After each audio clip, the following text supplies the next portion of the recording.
السلام عليكم.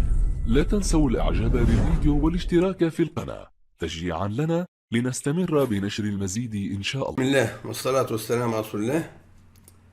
هذا سؤال من عند أحد الإخوة المتابعين، نسمع السؤال ونعطوه الجواب إن شاء الله. ها عم مختار. هو عم مختار الموتور. هو الصوت.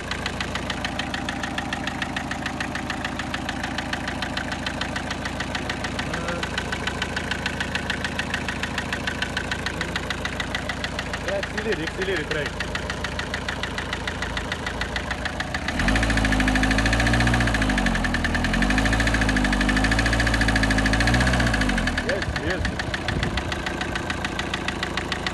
هذا الاير 19 اهو. الصوت مش عاجبه في السوبات، في البيانة، في الكعبة انجكتور، كل واحد يقول لي هدرة حبيبي.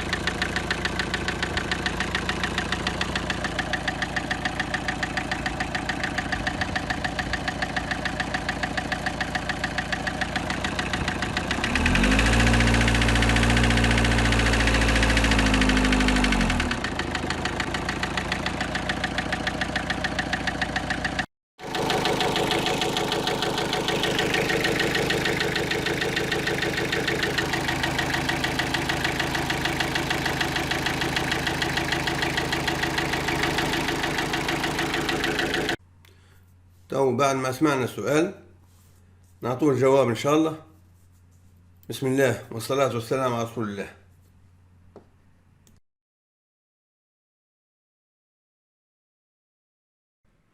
عندنا بعض الإخوة الله يهدينا ويهديهم مستعجلين فوق ما تتصور. يعني عمك مختار يا بالتليفون يا بالواتساب يا بالكتيبة يا بالأوديو يا بالفيديو، يا عم مختار أعطيني الحل، كأن عمك مختار الحل موجود في جيبه ولا في مخه باش يمدهوله. يا ناس راهو يلزمني ندرس الموضوع باش ما نعطيش معلومة غلطة، علاش أنا نحب نستفسر عن الموضوع من الأول للآخرة باش نفهم. نعطي معلومة غلطة يمكن تجيب يعني تفسد محرك السيارة أو تعمل مشكلة أو تخرب الدنيا، وبعدين تقول عم مختار قال لي لا، أنا راني ناخذ راحتي، وساعات ناخذ حتى باليوم باليومين لأني مش متأكد من المشكلة منين والمعلومات تبدأ ناقصة. نقولش أنا زاد كل المعلومة نحبها ألو بالله هيك الحاجة صارت اكتب لي كذا، يعني نبدأ. ولهذا يا اللي يحب ياخذ معلومة في ساعة يبعث لي فيديو كامل وفيه كل التفاصيلية يعني بالكلمة، هذا كان نجاوب على طول. انما يعطيني معلومات ناقصه ومعلومات زي يلزمني ندرس الموضوع باش نفهم، باش نعطي معلومات صحيحه، ما نعطيش معلومه غلطه وبعدين نقعد في حرج ونقعد يعني في ذنب. المشكله هذه اللي في المحرك هذا 1.9 هو تكون نتيجه السرعه والزيت الغير، ويمكن يكون الزيت مثلا حاطط له 15 40 او 20 40 او كذا، ما نعرفش خاطر يعني يعني تعبت من كلمة كل حاجة أعطيها لي وتعبت، نجاوب حسب ما نستطيع وله. يعني هذا يكون نتيجة السرعة هذه تعمل المشكلة هذه، لأن المحرك في السرعة الكبيرة يحتاج إلى أكثر تبريد، والتبريد هو مش بالماء ولا الأغلبية، التبريد هو بالزيت. الماء يعني يبرد الزيت والزيت يبرد المحرك، هو هذا المعمول به، مش العكس. يعني فما ناس برشا تتصور اللي الماء هو اللي يبرد المحرك، لا، الزيت يلزم يبرد باش يبرد المحرك، لان الزيت هو اللي يبدا يغلي في وسط المحرك. الماء في اطراف المحرك، انما الزيت داخل المحرك هو اللي باش يلزم يبرد الزيت باش يبرد المحرك من الداخل، باش يتفاعلك الزيت هذاك مع الكوسيني مع الساجمون مع البيستون مع الشمبر مع الكسور، يعني مع الكرانك مع الفيبروكان كله تفاعل معه. طبعا وقت يبدا فما زيت رديء او الصلاحيه نتاعو انتهت او ماركه مش معروفه او رقم ثقيل، يكون المشكله هذه مع السرعه. هذا شنو اللي صار تو بالضبط؟ اللي صار كونه عنده مشكله في بيستون، اكس بيستون نسموه احنا، هو اكس بيستون، يا اما تكون البيستون عملت قماش، يا اما لاكس وساع، لان لما فيهم اللي باك دي بيال، فما اللي فيهم باك دي بيال تتكسر، يعني نجم يكون، طبعا احنا نسموه في كل الحالات نسموه اكس بيستون او نسموه بيستون، صوت بيستون ماهوش صوت حاجه اخرى. ليش؟ لانه هو يتاثر في السرعه، تحس به ساعات تقول هو في مكان معين، لكن لا، هو تلقاه في وسط البيستون لوطه، لان الطقطقه هي في وسط المحرك الداخل، مش في الارباكام ولا لا، هو في البيستون وفي البياله، يا اما الاكس بيستون يا اما الباك دي بيال. وطبعا حتى الارباكام يتاثر من فوق، اذا كان يبدا الزيت رديء وما يصلش بالكميه الكافيه يتاثر. ولهذا تو هو يعني مش يقعد بين النارين، يحل ولا ما يحلش. انا مش نقول لك يعني الصوت مقلق، ما عندكش حل اخر، لازم تحل. وكيف باش تحل؟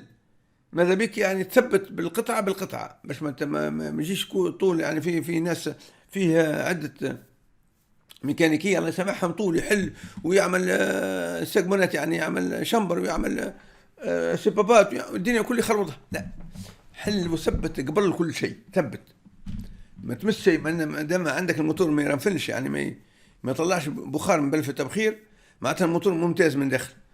تحدد المشكله وين بالضبط، تشوف البيستون، حاول كي تنحي الكلاس تثبت في البيستون، انا هو منهم اللي يعمل لي المشكله، او انا السباب اللي عملت المشكله او كذا، باش هكاك تغيرها الا هي فقط، وتخلي الباقي زي ما هو. واذا كان تحبني نعاونك ونوقف معاك كي تحل، صبر لي كل شيء وابعث لي ووريني باش نعرف شنو انا ننصحك. ان شاء الله تنفعكم حاجه كيما هكا. والسلام عليكم ورحمه الله وبركاته. نجيو عندنا 3 ريبارات. عندنا ريبار هذه اللي هي باش نحطوا عليها السن بعدك البلدازية. عندنا ريبار هذه، وعندنا ريبار هذه هنا، وعندنا ريبار اخرى في البركان. هذوما 3 نحط عليهم ريبار. وعندنا ريبارات في الشان اللي هما 3 ريبارات في الشان. هذيك واحدة، والاخرين 2 من فوق، واحدة من النط. أو عندنا كما قلنا عندنا ريبير بعيدة برشا، وعندنا زوز حدا بعضهم يجوا هنا الفوق، والبعيدة برشا تجي لوط. ديما الفلاشات نتاع الشان يكونوا قدام، يدور الموتور على اليمين. عندنا هذه ريبير لوطانية، هذه نحطوها مكانها.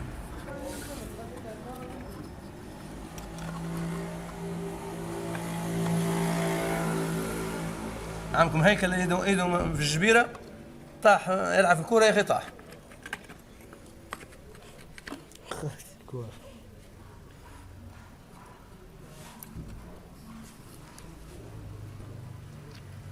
عندنا توندر هنا لوطاني فيكس نعدوا عليه.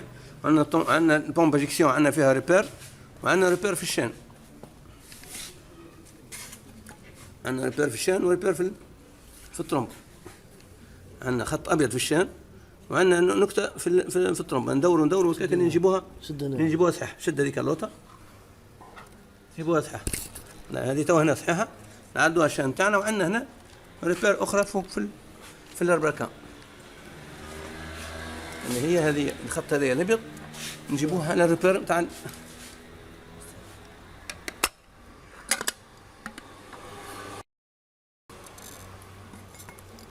هذا الابيض. نجيب خط هذا الابيض نجيبوه على الريبير هذه اللي هي النكته هذه، هذا الابيض على النكته. وعندنا التوندير هذا ندزوه على الاخر. برشا ناس يسالوني التوندير كيفاش نكبسوه عم مختار. التوندير نكبسوا الشان على الاخر. هات التوندير، تورنيفيس هكا، ناخذ تورنيفيس. فما تزيد النقبه، تزيد هذيك النقبه. شوف كيفاش تعمل. شوف التليفون ساعتك. بالنسبه للتوندير برشا يعني خياني يسالوني يقول لي كيفاش نكبس التوندير وقداش نكبسه. باش نوريكم هيك كيفاش ندز التوندير شويه بالتورنيفيس، ندزو هكاكا ماكسيموم لين تولي الشان يعني عاديه، مش مكبوسه برشا ومش منخوفه، ونكبس على روح. هذا بالنسبه للتونديرات اللي هما تو مانيال، هذوما لونسيان. في النوفو عندها ريبير نتاعها. انا تو هنا عندنا الشان هذه نتاعنا نتاع الار 9 ركبناها. انا مونتي لا شان ديستريبيسيون، شان كروالا دون الموتور 1.9. il y a 3 repères, Vilebrequin, Arbacam et pompe injection. Pour les pinions pompe oil, il n'y a pas de repère. Les attendeurs fixes, ils sont des mobiles.